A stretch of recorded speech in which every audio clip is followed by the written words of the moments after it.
The Blessing series from Moondrop has long been the gold standard for value at around $300 to $400 in the IEM market, ever since its first release, the Moondrop Blessing, back in 2018. Now, for most of us, that IEM might as well be prehistoric because a lot of us weren't around at the time that IEM was popular. A lot of us now are more familiar with the famous Blessing 2 and the even slightly more famous Blessing 2 Dust. The B2 and B2 Dust reigned as the kilobug killer for the better part of 3 to 4 years and honestly will still do very well in today's market if they weren't discontinued in favor of the topic of today's video, the Moondrop Blessing 3. The question now becomes, does this new kid live up to the legacy of the B2 and B2 Dust, and where does it fit in this overall very cutthroat IEM market of today?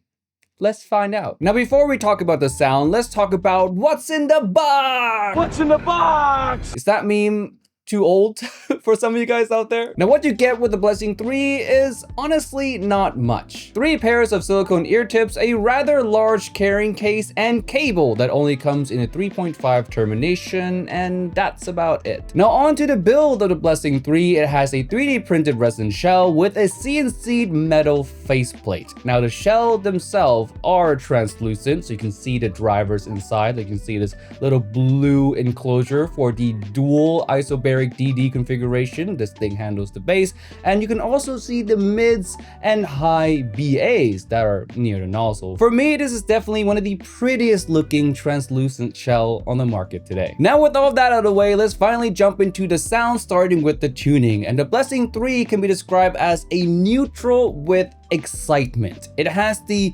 hallmark studio reference kind of characteristics with the well-controlled and clean sounding bass, the transparent and open mid-range and treble presentation. But in the case of the Blessing 3, it does have a bit more elevation in the upper mid-range and lower treble area, which gives it an overall more lively and energetic kind of signature, hence the extra excitement. The bass quality overall is quite frankly almost perfect. It has a very tight, punchy, dynamic kind of response. It's also well defined, but for some people, it might not be enough in quantity. So for those of you who are looking for great quality bass of the cleaner variety, the Blessing 3 is that IEM for you. However, if you're more of a bass head, you like thickness, you like richness, some warmth, and some bass power, you might find the Blessing 3 a bit lacking. Now, to answer one of our big questions, is the Blessing 3 a true successor to the Blessing 2? And in my humble opinion, without a shadow of a doubt,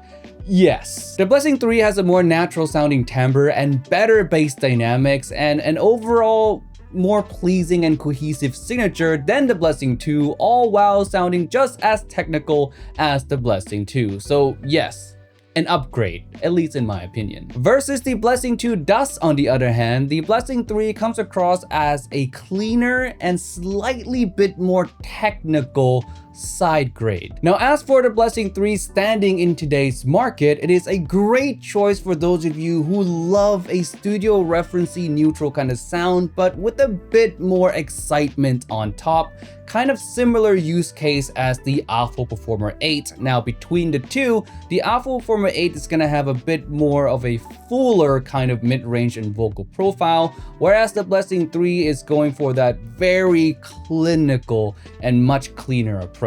Other IEMs that I've considered a side grade to the Blessing 3 around the same price, but maybe have a different direction tuning-wise, would be the Moondrop Dust and the Software Volume S if you want a more neutral and bass boost kind of signature, or the TA Audio Hype 2 and Hype 4 if you want a more U-shape and V-shape excitement respectively. And now for a famous should and shouldn't section, why you should buy the Blessing 3 and why you shouldn't. Let's start with the should. First reason to consider the Blessing 3 is if you like a neutral tuning with extra bit of energy and excitement. Reason number 2, you like high quality dynamic sounding bass but you still want it to be clean and well controlled. The Blessing 3 is that IEM for you. And now for the reason you shouldn't buy the Blessing 3, and first one, super obvious, if you want more bass power, if you like warmer signature, or if you like anything that's richer, thicker, any of those descriptors, don't get the Blessing 3. Reason number 2, the shell is a little bit on the big side, so if you know you have smaller ears, I do suggest you try out the Blessing 3 first. And lastly, number 3, it only comes in 3.5, so if you care at all about 4.4 or